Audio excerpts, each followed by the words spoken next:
पूज्यपाद स्वामी जी महाराज ने आज गुरु महिमा का प्रसंग लिया है।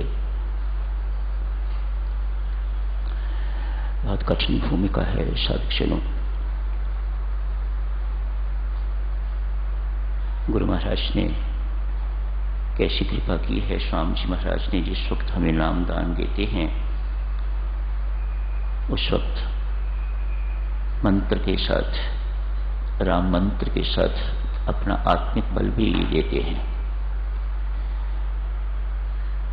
तो उस आत्म बल के बल से राम नाम, राम मंत्र हमारे हृदय में स्थापित किया जाता है।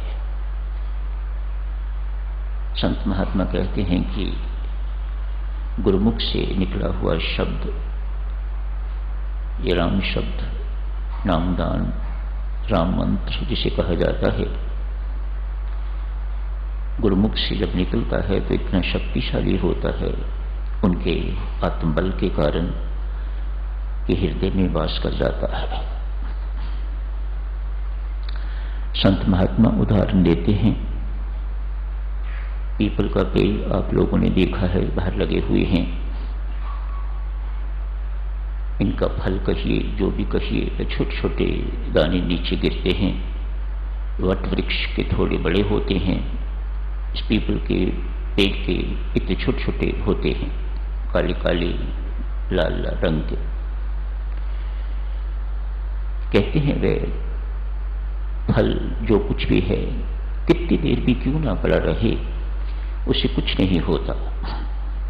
बीज तो उसके अंदर हैं, अभी वो बहुत बारीक बारीक हैं और बड़े कड़े हैं वे बीज। आपने कभी देखा होगा, कभी कुआं देखा है या कभी रोशनदान देखा है कहीं पर, वहीं पीपल का पेड़ उगा हुआ होता है। ये कैसे होता है? कौन डालता है वहां पर बीज कि वह वहां अंकुरित होता है और पीपल का पेड़ खड़ा हो जाता है वहां पर? कुएं में कौन डालता है बीज? दीवार के साथ, पत्थर की ईंट की दीवार है, लेकिन उसमें से भी आपको दिखाई देता है कि पीपल का पेड़ अंदर है। संत महात्मा समझाते हैं वह जो गिरता है नीचे पीपल का या वट वृक्ष का, उसे पंछी खा लेते हैं। खाके तो वो छोटे छोटे जो दाने, बीज के दाने होते हैं, वे इतने कड़े होते हैं, काफी देर तक वे भूमि में पड़े रहें, उनको कुछ फर्क नहीं पड़ता। ये पंछी उन छोटे छोटे दानों को अपनी गर्मी से, अपने अंदर जो इसके जूसेस इत्यादि होते हैं उनसे पचाता है।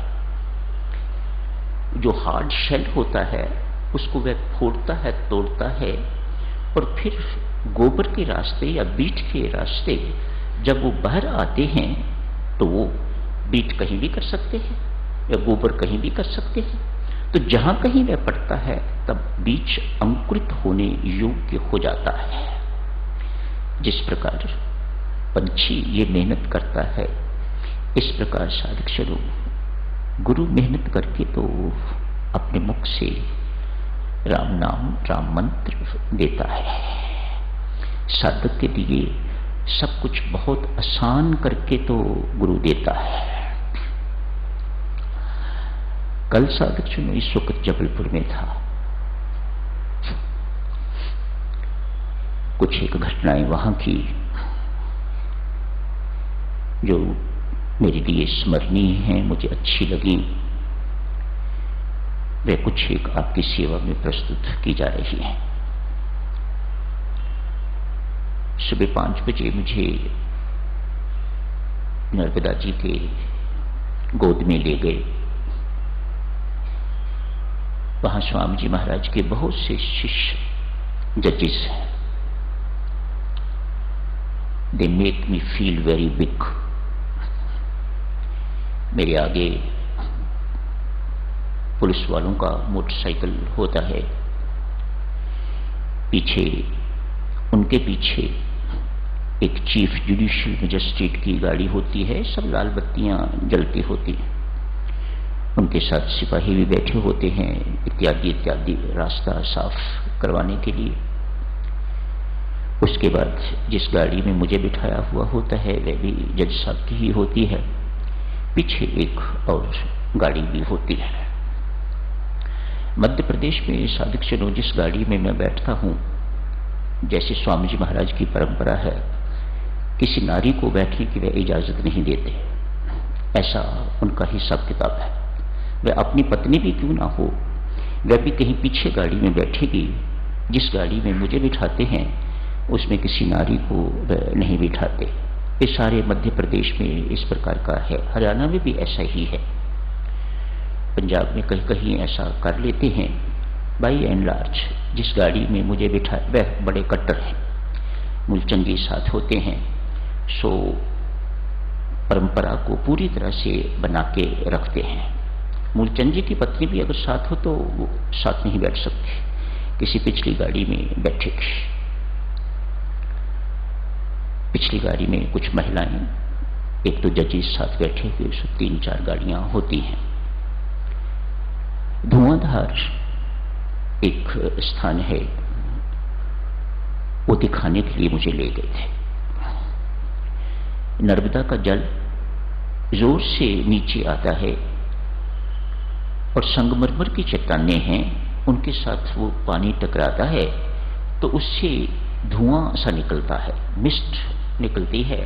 आप पास खड़े हो वो तो आपके कपड़े गीले हो जाते हैं उस मिस्ट के कारण। फॉग मिस्ट जो भी कहें आप, धुआं कहें, उसी के नाम से धुआंधार नाम पड़ गया हुआ है। सिर गीला हो जाएगा, ऐनक पर कुछ जम जाता है, दिखाई नहीं देता, ऐनक साफ करनी पड़ती है।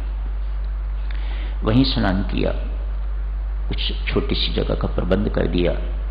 अच्छा लगता है जहां भी जाता हूं तो एक स्नान मुझे मिल जाए। सारी संगत की तरफ से भी हो जाता है, अपने पितरों की तरफ से भी हो जाता है, स्वामी जी महाराज की तरफ से भी हो जाता है, प्रेम जी महाराज की तरफ से भी हो जाता है। सो इतनी सारी डुबकियां सबके नाम की, ये ऐसा मेरा नियम है। चाहे गंगा जी में कभी स्नान करूं, यमुना जी में करूं, ऐसा नियम है मेरा कि इन सब के लिए डुबकी लगाना कर्तव्य भी बनता है मेरा। कोई मैं ऐसा कोई एहसान नहीं कर रहा, आपको ऐसा बताने के लिए नहीं कर रहा कि कोई मैं बहुत बड़ी बात कर रहा हूं। मेरा कर्तव्य बनता है ये सारा, इसलिए मैं करता हूं। वापस आ गया। सत्संग पहले हो चुका हुआ था, सत्संग तो 14 को था, मैं कल की बात कर रहा। 14 का दिन बहुत बड़ा दिन था, संक्रांति थी, अमावस थी। कुंभ का नियमों के अनुसार कल अंतिम शाही स्नान था, परसों 14 को। पुरुषोत्तम मास का शुभारंभ भी 14 अप्रैल से ही इस बारी हो रहा है। अम्बेडकर जयंती थी, छुट्टी का दिन था वहां पर। इतने सारे सुयोग और फिर सत्संग, भव्य सत्संग। जजेस उस दिन, हाईकोर्ट के जजेस स्पेशली नहीं आ सके, सभी आते हैं। कोई कपड़ों में होते हैं, कोई वैसे होते हैं, अपने जो ऑफिशियल उनका ड्रेस होता है, पर सब आते हैं। परमेश्वर की कृपा है, स्वामी जी महाराज की कृपा है उन सब पर। अपना बड़प्पन भूल के तो आते हैं, सत्संग अटेंड करते हैं। अमृतवाणी का पाठ होता है, 2 शब्द सुन भी लेते हैं वह। ये तो दीक्षा थी। उसके बाद अधिष्ठान जी देने थे, बांटने थे। मेरे लिए बहुत लंबा दिन था। समझिए 3 बजे से लेकर रात 10 बजे तक मुझे मुश्किल से भोजन खाने की फुर्सत जो है वह मिली। बाहर जाके देवियों, यहाँ तो बहुत सुख है, आराम है आपकी मेहरबानी से, लेकिन बाहर जाके तो 14 साल के बाद मैं गया था वहां पर। सो हर प्रकार की कसर निकालते हैं वे लोग। 3 बजे से लेकर रात 10 बजे तक मुझे बिल्कुल किसी प्रकार की कोई फुर्सत नहीं। मैंने बाहर निकल के भी नहीं देखा, कमरे में ही बंद था, आना जाना मिलना इत्यादि इत्यादि। अगला दिन आ गया। आपको डिटेल्स पूछनी हो तो श्रीमती रेणु सोनी से पूछिए, वे गई हुई थी, उनसे आप जानकारी ले सकते हैं।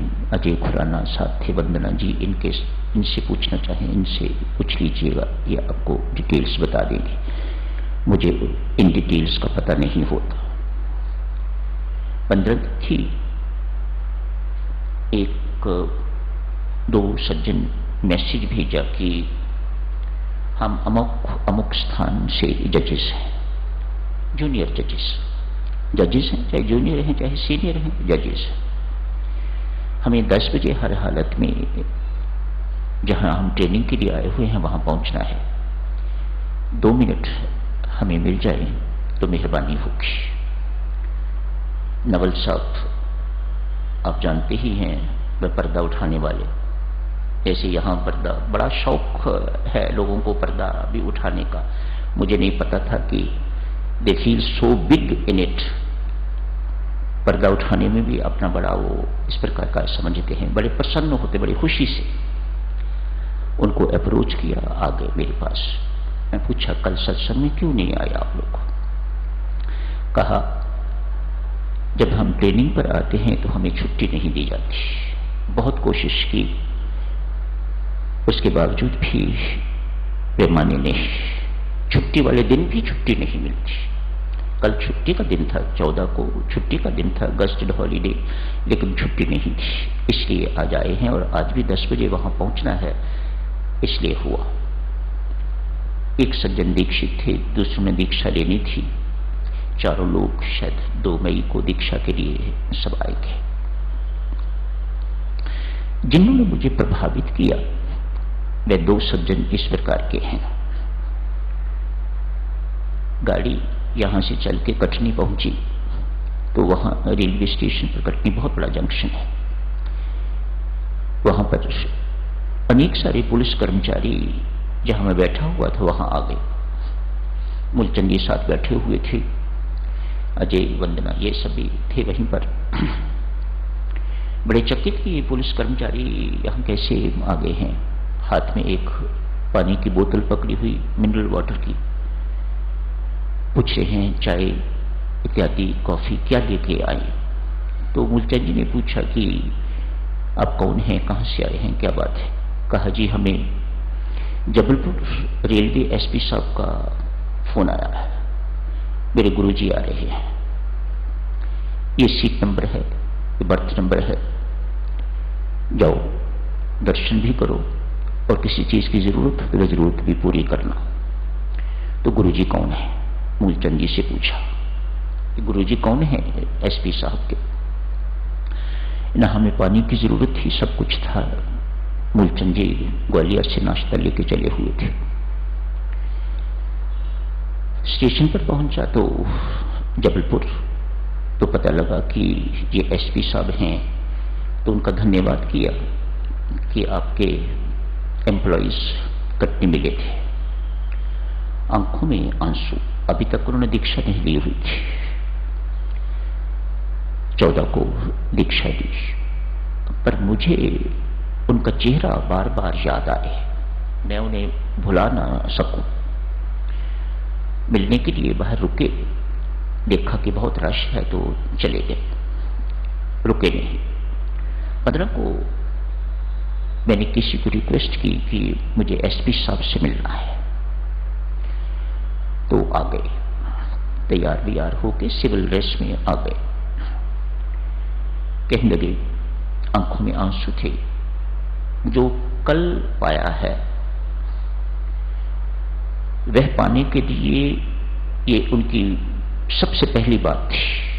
कोई इंट्रोडक्शन नहीं, कोई कुछ नहीं, सबसे पहले उन्होंने कहा जो कुछ मैंने कल पाया है इसे पाने के लिए मुझे 35 साल प्रतीक्षा करनी पड़ी है। मैं ग्वालियर का रहने वाला हूं। ग्वालियर में जहां श्री राम शरणम अमृतवाणी का पाठ होता है, सत्संग होता है, मैं उसी पार्क में बैठ के बचपन में पढ़ा करता था, लेकिन सत्संग की ओर कभी पांव नहीं मुड़े थे। कुछ ये घटनाएं और भी बताई। 35 साल के बाद, प्रतीक्षा के बाद, ऐसा नहीं है कि मेरा मन नहीं करता था। मैंने अपने कांस्टेबल को कहा भी, मैं रोज जाता था श्री राम शरणम ग्वालियर, आज मैं जरूर जाऊंगा, लेकिन फिर ना जा पाया। 35 साल निकल गए जिंदगी के इसी प्रकार, और कल जो पाया है अद्भुत, कहा अद्भुत पाया है। इसके लिए मुझे 35 साल प्रतीक्षा करनी पड़ी। 35 साल की प्रतीक्षा के बाद देवियों जो पाया है उसका मूल्य वही जान सकते हैं। हमें तो घर बैठे मिल जाता है, मिला तो उनको भी घर बैठे, लेकिन 35 साल की प्रतीक्षा कोई छोटी प्रतीक्षा नहीं होती। मैंने पूछा परिवार में कौन है, बताया सब सेटल्ड है, मैं रिटायर होने वाला हूं। पर मैं आज तेरे सामने बैठ के कसम खाता हूं, जो जिंदगी बर्बाद हो गई हो गई। ये नौकरी जो मैंने करी है, मैं समझता हूं कि मैंने अपनी जिंदगी के दिन बर्बाद कर दिए। जितना काम आज तक किया है इतने पशु भी करते हैं, मैंने उससे अधिक कुछ नहीं किया। पशु भी अपने बच्चों के लिए कमाते हैं, अपने बच्चों के लिए खाने को लाते हैं, उनका पालन पोषण करते हैं, मैंने भी बस वही कुछ किया है। इससे अतिरिक्त आप कहो कि मैंने कभी राम राम अपने मुख से जपा है या कोई भजन पाठ इत्यादि किया है, तो बिल्कुल नील, बिल्कुल जीरो हूं। और रोते जा रहे हैं, बार बार उनके आंसू उनके मुख से पहुंच रहा। उस व्यक्ति की शक्ल रोते हुए की अभी भी मेरी आंखों के सामने है, मैं उनको भूल नहीं पाया। कसम खा के कहता हूं, जो हो गया सो हो गया। इसके बाद मुझे सिर्फ राम राम जपने के अतिरिक्त और कुछ नहीं करना है। दूसरे व्यक्ति की बात साधु कल करेंगे, आज यही समाप्त करने की इजाजत दें, पहले समय ज्यादा हो गया है। धन्यवाद।